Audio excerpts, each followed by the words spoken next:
There are so many metrics that a business can keep across, and that can be incredibly overwhelming. That's a phenomenal business model. Should I hire a data scientist? Who cares? 12 months was a long time ago. Their average growth rate is 275%. Welcome to Add to Cart, the podcast that Express delivers all you need to know in the fast-moving world of e-commerce. Every month, Nathan Bush from 12 High and an e-commerce industry expert will share the news, research and insights that you need to know to keep you at the top of your game. And of course, keep your customers adding to cart. Hello everyone and welcome to the very first episode of Add to Cart. My name is Nathan Bush, founder of e-commerce consultancy 12 High, and I'm really excited to bring you this podcast series where we're going to dive deeper into the most commonly asked e-commerce questions and explore opportunities that you may be able to implement in your business. To kick off, we've got Josh Newport, who heads up merchant engagement for Shopify Plus in the APAC region, joining me as a co-host to discuss growth. On that note, we're really excited to have Shopify Plus on as our inaugural sponsor, and we really appreciate their support. So without any further ado, let's get into it. This week, we're talking about growth. What does a good growth rate look like? What metrics should we be using to measure growth? And what are some of the common traps that we fall into around getting hung up on growth? I have Josh Newport here with me today, who, as my co-host, who is the merchant engagement manager for Shopify Plus in the APAC region. Welcome, Josh. Hey, Bushy, how are you, mate? Good, mate. I think my voice just broke. Oh, wonderful. Yeah, so clearly you're ready. You've done your vocal exercises this morning. I've done my vocal exercises. All right, let's get into it. What we are here today to discuss is growth rates. And I think this is a topic very close to most retailers' hearts and most conferences that you go to or meetups that you will go to. One of the first questions, if it is not what's your conversion rate, it's what's your growth rate. And there's no magic answer, right? No, there is no magic answer. It's I wish it was as easy as achieve 80% growth rate and you are on the way to success. I think we just lost 80% of our listeners right then. Yeah, probably. Yeah. Okay, great. So let's get into it. So I want to start just by sharing, we've just had results season for our larger retailers who are listed on the stock exchange, and we've seen some really interesting results. So if we look at people like JB Hi-Fi, they're up 23% online, and we're starting to see a lot of these retailers really highlighting their online sales growth, whereas 2 or 3 years ago, it was kind of hush-hush and no one wanted to give anything away. Yeah. Oh, totally. Yeah.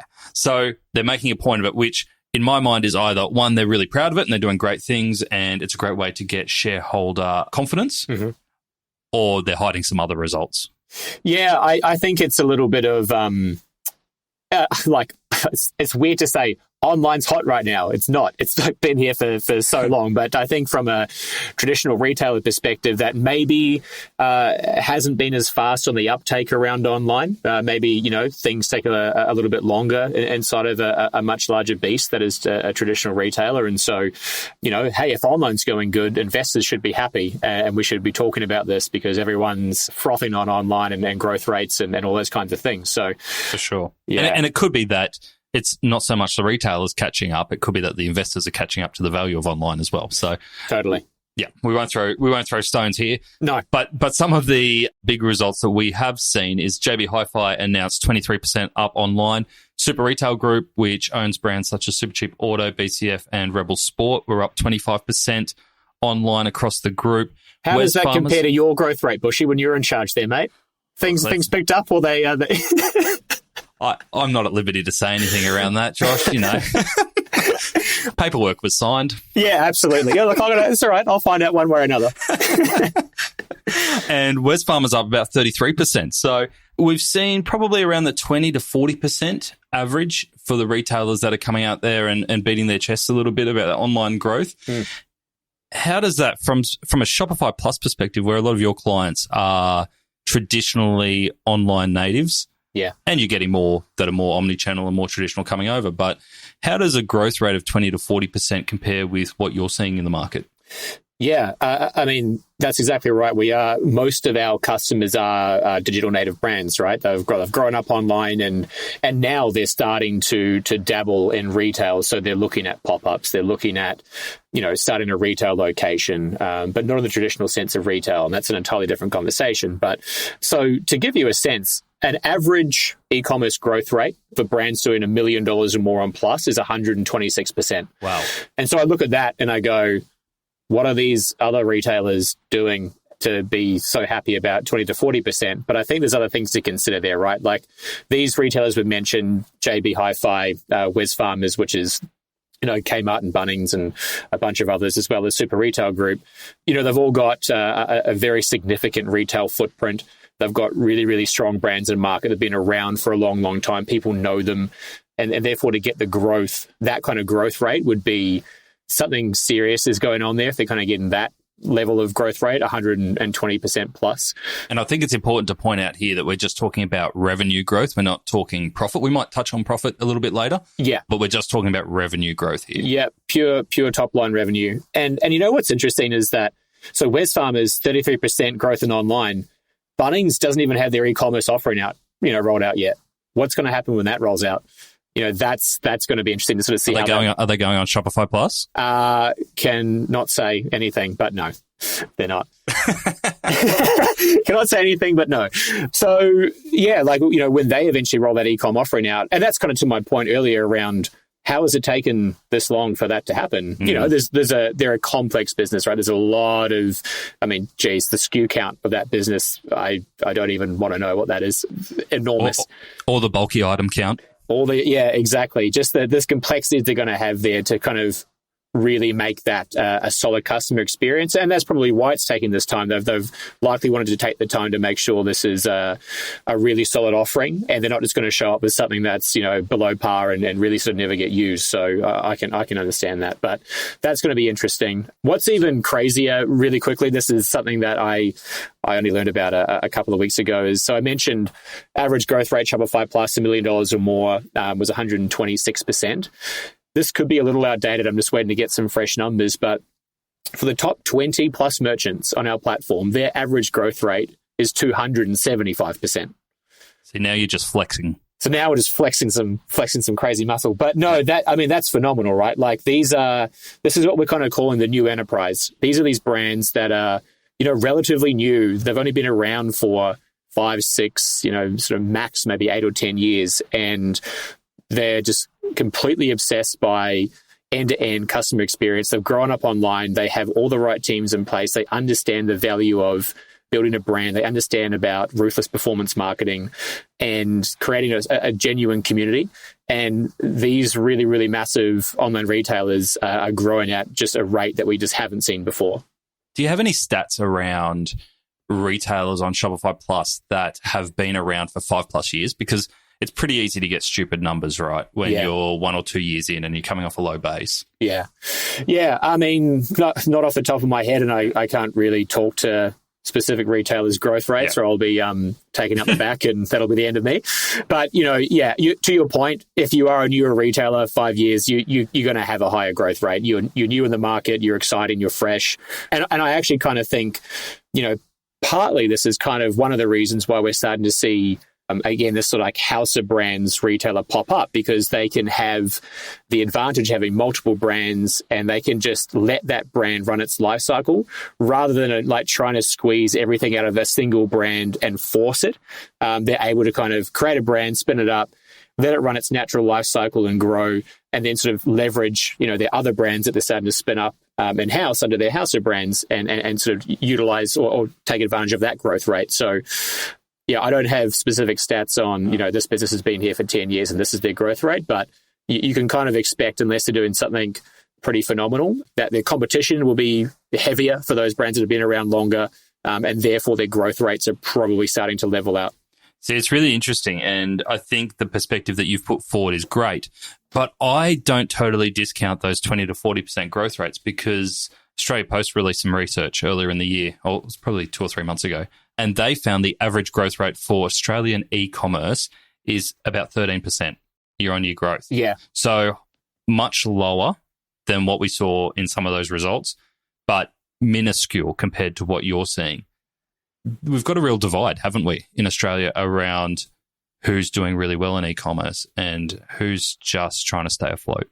Yeah, that's right. I mean, as we kind of said, if the average is 13%, you look at those larger retailers that we mentioned, they're between 20 to 40% online growth, and great, that's good. They've clearly beaten the average, and they're, as I said, someone like a JB, 5.5% of their sales are ecom. The average for Australia in terms of ecom, I think 10%. I think it's like 10% of all retail in Australia is online. So, to have 94.5% of your revenue come through stores, and, stores that have been around for a long time and have really, really strong brand and market, online is also driving growth in store. So it's not purely just about I'm making more revenue online.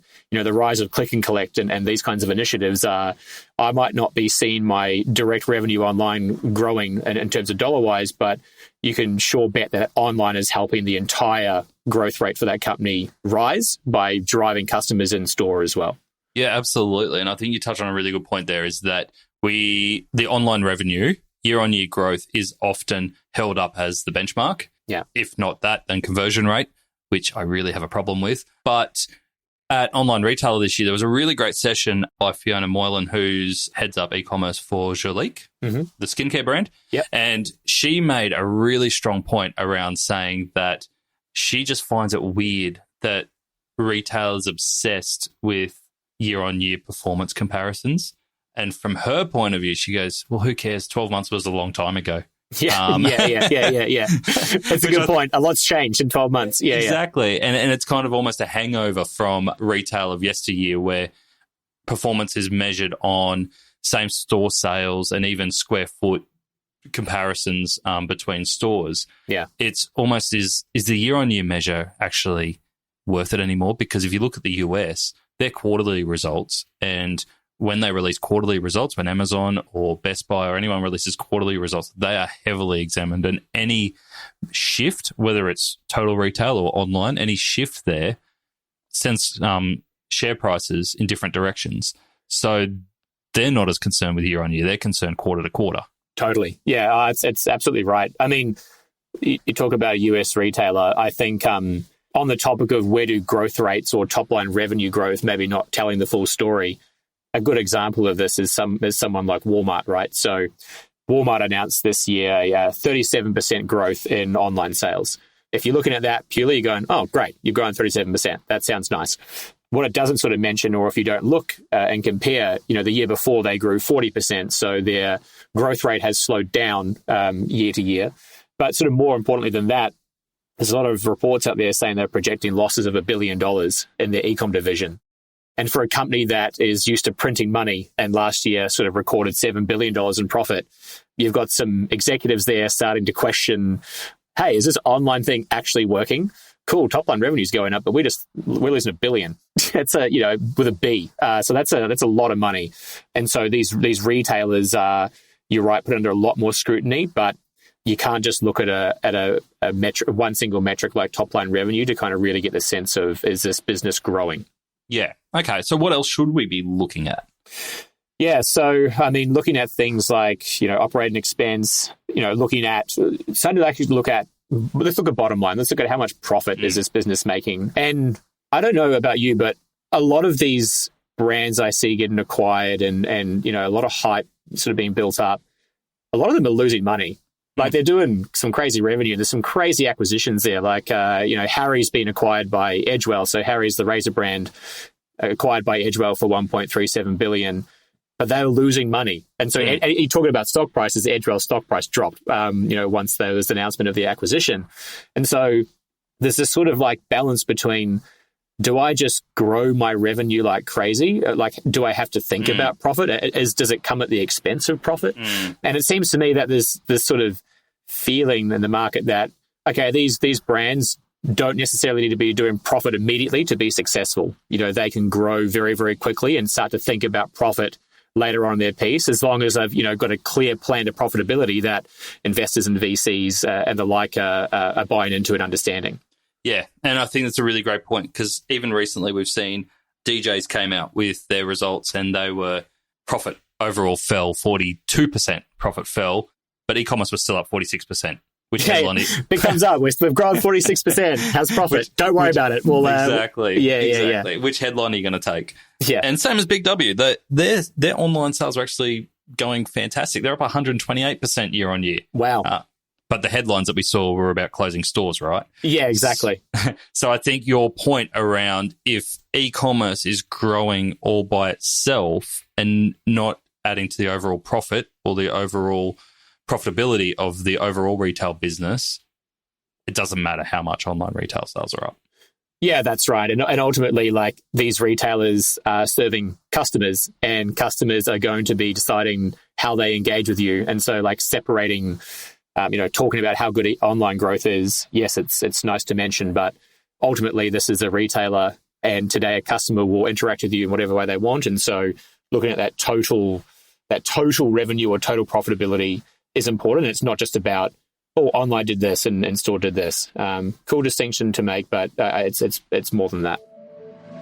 This episode of Add to Cart is brought to you by Shopify Plus. Our friends over at Shopify Plus power some of the world's fastest growing brands, including brands like JB Hi-Fi, Koala, and a brand you may have heard a bit about, Kylie Cosmetics. The average growth rate for Shopify Plus customers is 126%, which is absolutely massive. In the lead up to Black Friday and Christmas and peak trading, Shopify Plus have just released a really awesome holiday pre-season playbook, which is well worth checking out. Visit shopifyplus.holiday/AU. That's shopifyplus.holiday/AU to download the guide for free. You can also find the link in our show notes. A massive thanks to Shopify Plus for being the inaugural partner of Add to Cart. Now back to the show. There was two things that stood out to me in the reports that I read this year. The first was with Target in the US. Mm-hmm. I think they're doing some phenomenal things. And by the way, I actually really like Walmart. And I think we're on different pages here with Walmart. I think we might be. Okay. That's okay. I'm a big fan of how they're taking it to Amazon. But Target in the US was really interesting because they had 34% e-commerce growth. So not phenomenal, solid, but not great. But what they actually did is that e-commerce growth contributed 3/4 of their overall growth, but their profitability was up total 16% for the whole stores, for the whole business. Right. And they put a lot of that down to a 90% reduction in costs for fulfillment. So they moved a lot of their fulfillment to the in-store model. So ship from store. Yep. They really amped up their click and collect capabilities. Mm-hmm. And had a less reliance on 3PLs and warehousing. Smart. Yeah. Very, very smart. And I think that's kind of like a typical, like I've seen it with a few retailers. It seems to be kind of a typical model. It's like early years, we're growing and not just thinking so much about profitability. Obviously, I think every startup should understand the unit economics, like in and out. That's incredibly important. You don't just want to be blind without understanding those metrics. But, there's plenty of retailers out there that you probably think are doing really, really well. They're not profitable. And then they're starting, a few years in, or even, many years in, this never ends, is creating that efficiency, reducing cost of goods, reducing those with 3PLs. Like, how do I get a better deal? How do I make this more efficient as a business to then start to go to work towards that profitability? So that's fantastic that someone like Target's gone and done that, and that I think is a very, very common theme amongst retailers, is in their later years when they've got a decent brand and they've got a really good base of customers. Now it's how do we deliver this experience in a more cost-effective way? Yep, absolutely. The other thing that I saw retailers referring to in results was around the percentage of sales that came from club or loyalty members. Right. And I think that's a really interesting metric that's starting to become public and starting to become valued. Mm-hmm. So for Super Retail Group, which obviously I've got some history in, those numbers are now public. And for BCF, off the top of my head, I think it was over 60% of their sales, total sales now came from loyalty customers. Right. And do you think that's a result of a better loyalty program, or more incentive to become a club member, and therefore there's just more members, or what do you think is the driver behind that? I think there's a few things going on there. I think it's easy to bring people on as club members, and the team in store are really dedicated and they understand the loyalty program and they can explain the benefits to customers. So store acquisition of loyalty customers is number one, the best way to grow a loyalty database. Yeah. And secondly, there are tangible benefits to that loyalty club. A lot of it pricing, but if you actually go to the BCF website, you'll see a lot of content and a lot of experiences that you can only get by being a member. So I think they're doing a phenomenal job there in loyalty, and it's really showing that if you can get, 3 out of every 5 customers, you've got their details and you can measure how they're spending over their lifetime, and what they're interested in, and then start giving them that value back. That's a phenomenal business model. Oh, totally. And I think I see sometimes retailers that kind of forget about that loyalty piece, or, they're so focused on top of funnel and just simply getting customers into the machine, or, acquiring these customers, that the next part of that is retaining those customers right over their lifetime and getting more revenue out of them over that lifetime, which is super key to a sustainable business if you've got a repeatable purchase product. And so it's like I think I'm starting to see that change a little bit with some of the retailers that I've worked with in the past, where it's sort of been so much about acquisition, and now they're starting to, as they mature, they're starting to go, okay, we don't just want to have this tap turned on and running into this funnel that is leaking customers at the bottom, because you're paying, like, the cost to acquire customers normally 6 or 7 times more than the cost to keep them. And so, you've got to make sure you've got a really strong retention program in there to incentivize these customers to keep coming back. That subscription model, if you can run it, is massive. If we talk about metrics for a business, if you have a repeat purchase product, or the products you are selling, you expect a customer to want to keep coming back and buying. If you're not measuring your customer acquisition cost and your lifetime value, and more importantly, the ratio between those two, you're really, really missing out. And that's something that you should be doing. I think so. And you've touched on a really good point there, and we've kind of covered it, but it was about that if you've got that race for acquisition, it has knock-on effects, right? So if you're acquiring the right customers at a healthy profit margin versus acquiring customers to achieve growth targets at an unhealthy profit margin, which might be single figures, the knock-on effects are that you've obviously got high marketing spend to get them because they're not your core customers. You've obviously got then flow-on impacts to your customer service team. You've got cash flow problems because you're trying to shift more stock and making sure that the timing is right, so your cash is held up in other ways. So it has all these other flow-on effects if you're a really high volume but low margin business, as opposed to positioning yourself as a high profit, lower volume. It just kind of can create a loop of pain. Yes, 100%. And, that's why I kind of mentioned before that lifetime value to customer acquisition ratio. If you can look at that, and if you start to go, okay, I've just spent $100 to acquire this customer and they're only going to make me $100 in their lifetime, I don't think your business is going to be around too long. That's going to plateau out, and you're going to have different ways to grow, unless you can, effectively value add that customer over time. But that's where I think a baseline for most repeat purchase businesses is looking like a 3 or 4 to 1 ratio. If you're earning 3 times the amount in profit from acquiring a customer, I think you're in a pretty good place.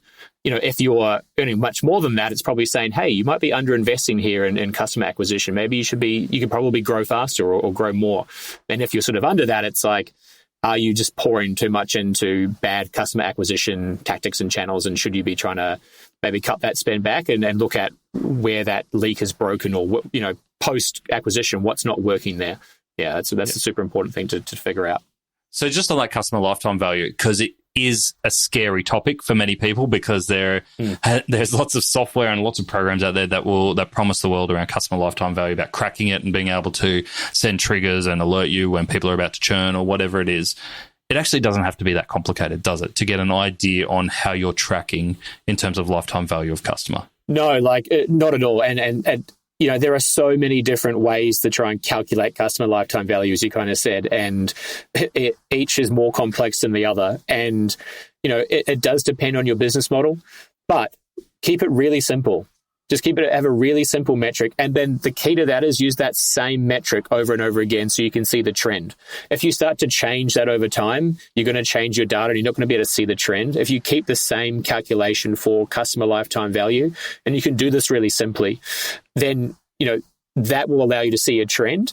And that's what's most important. Not so much I need to have the most perfect understanding of my customer lifetime value. That is something that even the biggest retailers are still chasing and still getting wrong. So just have a nice simple metric and then keep that consistent, and you should start to see the benefits from that. So at its most basic level, if you did it on a yearly level, you could have all your revenue divided by the total number of unique customers as a starting point. Yeah, totally. Or something like, what's my average cost per sale, average order value times by how many times does this customer purchase from me on average per year? Yep. And, obviously factoring in your margin there. So you're looking at it from a profit perspective, but that's going to give you a very basic understanding. And then just simply looking at your acquisition cost to counter that. So you understand, like, very basically, on average, how much am I spending across these acquisition channels? You might factor in, if you want to get fancy, like, how much am I paying for staff, for my marketing staff or agencies or those kind of things. But just keep it simple to start. You don't want to overcomplicate. You're just turning into a P&L then, right? Yeah. I mean, that's important. You should, I think marketing with a P&L focus is very important. But, if you're starting out, if you don't know where to begin, keep it very simple and keep it consistent. And then you can always start to, overhaul that aspect, a year or so down the track. And it's going to take time to gather good data. Like, it depends on your product. It might take a couple of years to get some really, really solid data in there and understand your customers truly. So that's also an important consideration to make. Like, I'm only going to buy, I'll buy a bottle of wine, much more regularly than I'll buy a mattress or something like that. So that's important to consider as well. Yeah, and I think that's a really good point. So brands like Koala, even clients like Allbirds, they have phenomenal brands, right? And their customers are truly passionate about them, but they're not buying product every month or even every year, potentially, if you're Koala, right? So how do you measure, if you go, actually, customer lifetime value might not be that great for us, but we have brand love, and we know that as soon as that person is in the market for something that's in our realm, that we're going to be top of that list. How do you measure that? Yeah, it's absolutely right. Someone like Koala, initially, when they were just doing mattresses, customer lifetime value isn't super useful for them. I'm going to buy a mattress. I might come back and buy one for a mate, but, really there's not a lot of repeat purchase there once you're a single SKU company. Now, as someone like Koala starts to expand their product range, and we're seeing that with, the sofa now, they're about to drop a whole bunch more products by the end of this year, which is super exciting. And so now the customer lifetime value metric starts to become more interesting and more valuable, because now I might have someone coming to buy a sofa, and now I can start to cross-sell or upsell and get them to come back and buy the rest of those products to complete their house. So that's an interesting aspect. Allbirds, you touched on, you compare Allbirds. I could have a couple of pairs of Allbirds. Now Allbirds are selling socks. And I find that, as a side point, very interesting, because one of the big selling points of Allbirds initially was the shoes you don't need socks for. And now what are they doing? We're selling you socks because we need some more. We're starting to probably level out in terms of our revenue. So we need to have another product there. And how many pairs have you bought? Yeah, I've bought 0. I've got one pair of Allbirds. There's actually a store just opened up in Auckland, which I haven't checked out yet, but I plan to next week. But yeah, I the socks was an interesting one for me to sort of see that popping up. But yeah, like in terms of metrics, like if you're sort of single SKU, I would kind of argue at that point conversion rate is a more important metric. It's a one-off purchase typically, so you're trying to maximize that as much as possible. Things like contribution margin, how much am I making? How much is this product costing me? How much is the business making? That's an important metric. But yeah, look, that's why you start to see retailers that they start off with a single product.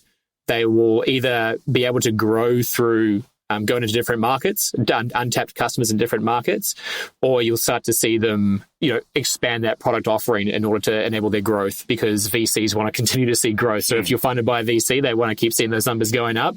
You're going to be feeling the pinch, and you've got to find another way to increase that growth. You touched on conversion rate there, and I think that's a really interesting topic, especially with you coming mainly from an online perspective and my background being more omni-channel perspective. I used to get really frustrated, and I still do, around people in omni-channel businesses talking or obsessing around conversion rate. Yeah. Because for me, if I look at the role of the website, absolutely conversion is a key one, and we want to get people through that checkout. But there's a variety of reasons people can come to a website, especially when you've got 100 plus stores. So for me, if people are coming on to check store opening hours, they don't put anything in their cart, don't intend to, but they still get the information they need. That's a successful visit. Oh, totally. Yeah, you have to be building in those other touch points into the website and tracking them. So you might say, okay, a click on store hours is worth, X, and then a click on the phone number to call the store is worth a little bit more. And you can start to build a bit of a model around these valuable touch points on a site that you can then sort of say, sure, our conversion rate might be 2%, 3%, but you're right. That is not the only thing that you should be obsessing over. I think I agree with you. That is a big mistake that some online retailers do make, especially if you do have multiple channels like stores. I once ran an experiment where I got a research company into, and I said, can you just go and stand outside about 10 of our stores? And I said, as people come out with their bags, just ask them if they looked at that product online before they came into store. I remember you doing this, actually. Yeah. It was the most manual research ever, but it was to get to those assumption numbers that you're talking about, to kind of go a click to visit the store or a product page view is worth this. And it worked out. I can't remember the exact numbers off the top of my head, but it was something like 6 or 7 in 10 customers that walked out of that store was looking at that product online before coming in, and they were visiting our website before. So even though our e-commerce numbers may have been single-digit percentage to overall sales, the actual value of the website was much higher as the most powerful marketing tool that we've got across the business to drive people in-store or online, because from my point of view, I didn't care. Yeah. As long as they were buying. Oh, exactly. And that's at the end of the day. This is all about, as a retailer, it is about sales and, how much you're getting through the door. And I love that you went out and did that very manual research, because I don't think a lot of people would go and do that. And that's very, very valuable to understand the bigger picture. So, yeah, massive hats off for you to go and to implement that. What I find, did you ask the question? This has always interested me. So you asked, did you go and, visit this, view this product on the site? Did you also ask, did you just go and view this product in a search engine like Google? And then how many sites did you go to before deciding to come into our store? We didn't go down that far, but I think it's a really good question. It'd be really interesting. I think I was just hell-bent on proving a point. Yeah, you're good. Yeah. You've got some directives and you go, no, I'm going to prove this to you. Yeah, good. Good on you, mate. So I think we've covered we've started off here talking about growth in terms of a revenue perspective. And we've also talked about profit. We've talked about customer lifetime value. We've talked around operational efficiency, and we've talked about giving it to the total retail pie.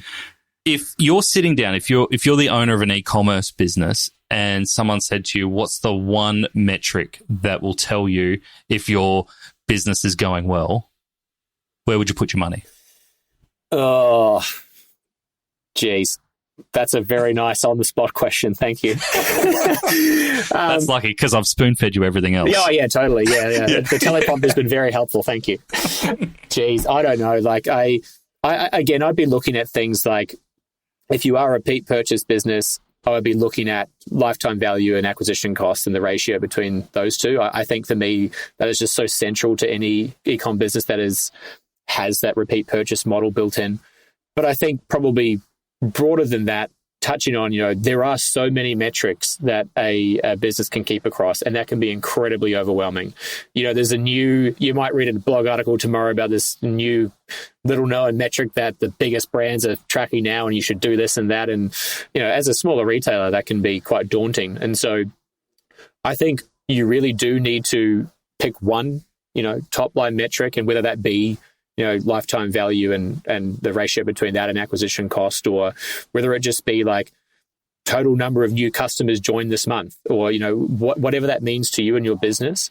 Keep that as your sort of North Star and your number one goal. And then have maybe 2 or 3, maybe 4 sub metrics that you kind of just keep an eye on, and keep it simple like that. There's always going to be deeper dives you can do. At some point you're going to be hopefully hiring someone to actually mine this data for you and actually present that data in a really meaningful way once you've actually got a really good data infrastructure at your company. This is another side topic, but I hear a lot of, should I hire a data scientist? It's like, yeah, do you actually have really good, clean data and a good infrastructure for them to work off? Because if you don't, then there's no point in hiring a data scientist. They're just going to be twiddling their thumbs. Or another question that's good when they ask that is anyone looking at your Google Analytics? Yeah. And then they go, what's Google Analytics? And I sort of like just throw the phone away.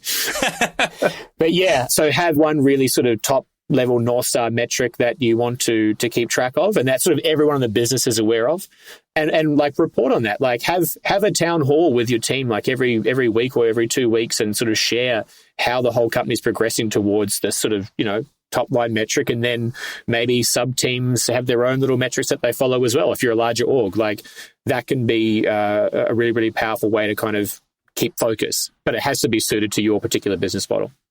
I really like that advice. I think that's really great. Have a North Star and then a couple of metrics, 3 or 4 metrics that really give an indication on what might be contributing to that without giving the full story.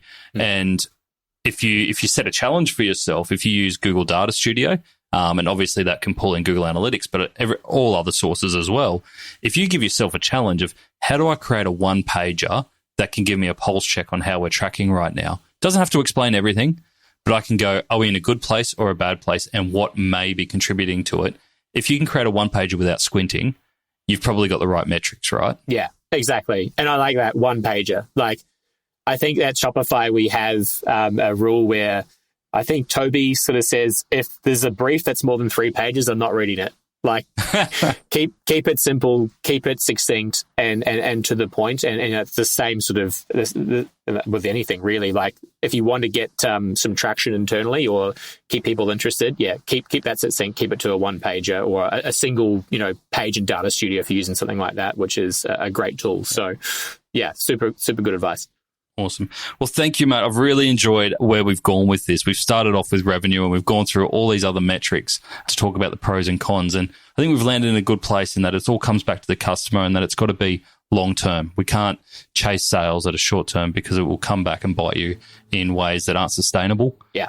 And if you're just chasing those numbers to impress other people, you've really got to take the moment to go, are we doing the right thing in the interests of our customers, our team, and our investors as well? So, yeah. Thank you, mate. Really appreciate your insights and some of the examples you've given us from a Shopify point of view. No worries at all. And hopefully it's been valuable to everyone. Thanks so much, mate. Appreciate it. Always happy to come on. So there we go. Episode 1 of Add to Cart done and dusted. Thanks again to Josh Newport for being such a fantastic guest and sharing so much of his knowledge. And thank you to Shopify Plus for getting on board episode 1 as our very first partner. We hope you guys learn a lot today. Please give us feedback. We'd really love to hear from you. What do you want to know? What do you want to ask our guests? We've got some really exciting people coming up. So shoot me any feedback or questions to Nathan at 12high12high.com.au. I'd love to hear from you. See you next time. Oh, and apparently this is the part where I'm meant to ask for a rating or review from you. But we're episode 1. So what I'd really love instead of that is if you can just share it with your friends or colleagues. Anyone who might get value from it. The more feedback we can get, the better we can make it, and we'll be here for a long time. Cheers, guys.